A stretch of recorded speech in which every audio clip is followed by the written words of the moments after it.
എനിക്ക് ഗോതമ്പ് അലർജിയുണ്ട്. ഞങ്ങൾ ആദ്യമായി റെസ്റ്റോറൻറ്റിൽ പോയിട്ട് എനിക്ക് വേണ്ടി ഞങ്ങൾ നല്ല ചപ്പാത്തി ഓർഡർ ചെയ്തു. അത് കഴിച്ചയുടൻ തന്നെ എൻ്റെ വായ ചുവന്നു, കണ്ണുകൾ വീർത്തു, മുഖം വീർത്തു, കണ്ണുകൾ ചുവന്നു. ഒപ്പം കീശയും കാലിയായി. അവിടെ നിന്ന് പുറത്തു വന്നു. കുറച്ചു കഴിഞ്ഞ് മുഖത്തിന്റെ വീക്കം കുറഞ്ഞപ്പോൾ ഞങ്ങൾ വീണ്ടും ഭക്ഷണത്തിനായി അടുത്തുള്ള റെസ്റ്റോറൻറ്റിൽ കയറി.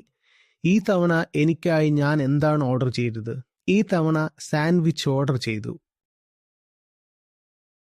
നോക്കൂ, ചപ്പാത്തിയോട് എനിക്ക് അലർജി ഉണ്ടായിരുന്നു. അതുകൊണ്ട് ഈ തവണ ചപ്പാത്തി മാറ്റി സാൻഡ്വിച്ച് ഓർഡർ ചെയ്യുമെന്ന് പറഞ്ഞു. എന്നിട്ട് അത് ഇരുന്നു കഴിച്ചു. വായ പിന്നെയും വീർത്തു, കീശയും കാലിയാക്കി. പിന്നെ അവിടെ നിന്ന് പുറത്തു വന്നു. ഇപ്പോൾ കാര്യങ്ങൾക്കൊരു വ്യക്തത കിട്ടിയെന്ന് കരുതി സ്മാർട്ടായി. നോക്കൂ, എനിക്ക് 2 കാര്യങ്ങളോട് അലർജിയുണ്ട്: ചപ്പാത്തിയോടും സാൻഡ്വിച്ചിനോടും. അതുകൊണ്ട് ഞങ്ങൾ ഈ തവണ മറ്റൊരു സ്ഥലത്തേക്ക് പോയി. ചപ്പാത്തിയും സാൻഡ്വിച്ചും മാറ്റി ഈ തവണ ഞാനൊരു പിസ്സ ഓർഡർ ചെയ്തു. പിസ്സ കഴിച്ചു. വീണ്ടും എൻ്റെ വായ വീർത്തു. വീണ്ടും കണ്ണുകൾ പഴയതുപോലെ തന്നെ ചുവന്നു. ഒപ്പം എന്നത്തെയും പോലെ കീശയും കാലിയായി.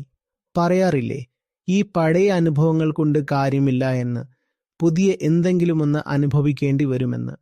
നിങ്ങൾ ഒരേ ഒരു വസ്തുവിനെ വ്യത്യസ്ത രൂപത്തിലും വ്യത്യസ്ത പേരിലും വ്യത്യസ്ത സ്ഥലത്തും വ്യത്യസ്ത സമയത്തും ആസ്വദിച്ചു കൊണ്ടിരിക്കുകയാണ്.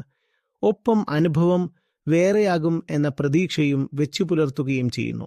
പ്രതീക്ഷ പുതിയതാകും, പക്ഷെ നിരാശ ഒന്നു തന്നെയായിരിക്കും.